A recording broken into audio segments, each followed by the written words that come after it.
You can't become a good wife based on how your mother became a good wife.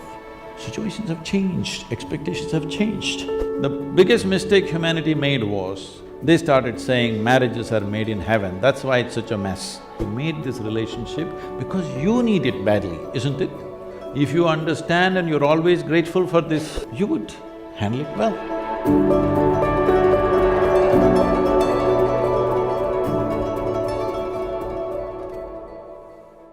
Sadhguru, our mothers have set amazing benchmark.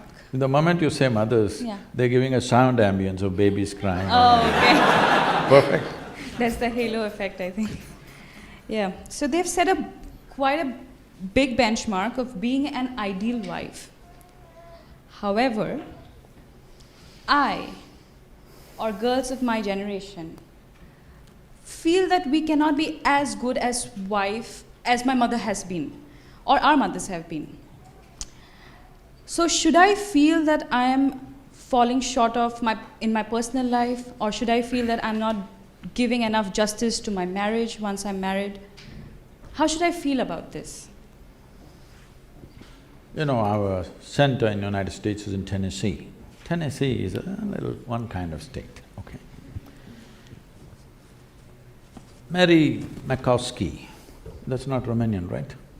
Okay. Mary Makowski got married.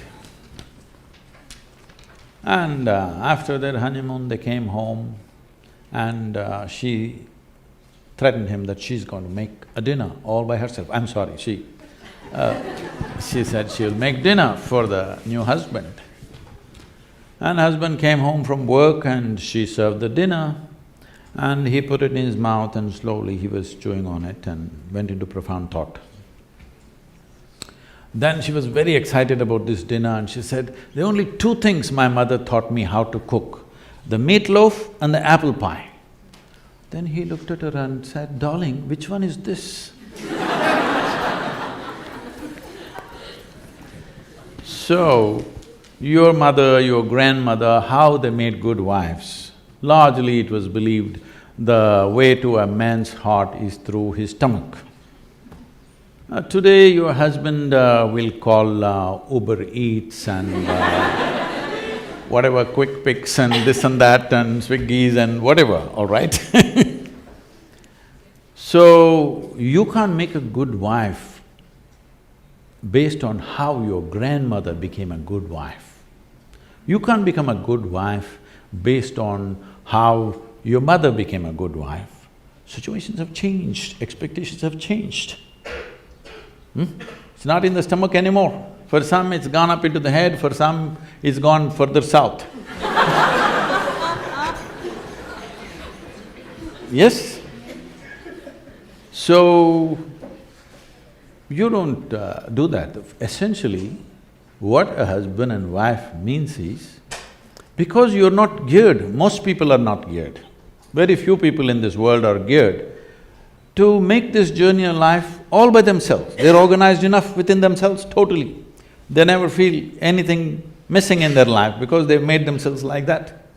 But most people need somebody else to lean on, either emotionally, psychologically.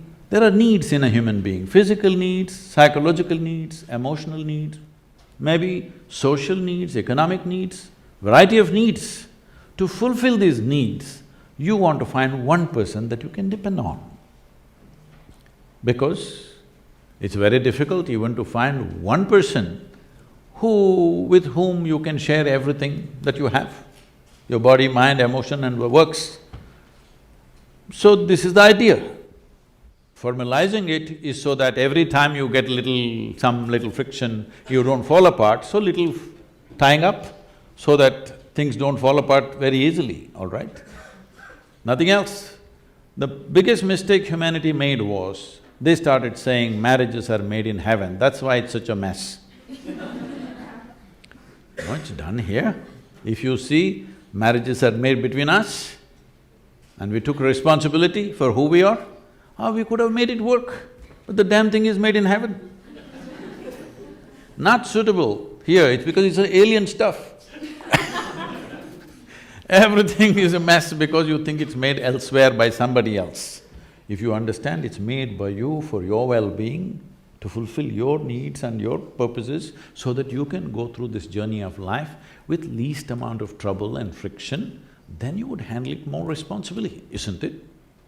And according to contemporary needs, not how your grandmother did her marriage. You can't do it that way because expectations and situations have completely altered themselves. So, if you hold somebody who is your friend and who is your need, you must understand. You are in this relationship because you need. Maybe the other person also needs, but that's from their side. As far as you are concerned, you made this relationship because you need it badly, isn't it? If you understand and you're always grateful for this, that somebody is fulfilling all your need, you would handle it well. You wouldn't make a misery out of it. But now you think somebody else needs you, then you will make a mess out of it. You understand, you need it. Well, the other person also needs to understand he needs it. Now there is a cohesion. If you think, oh, you need me, so I'm going to exploit you. No.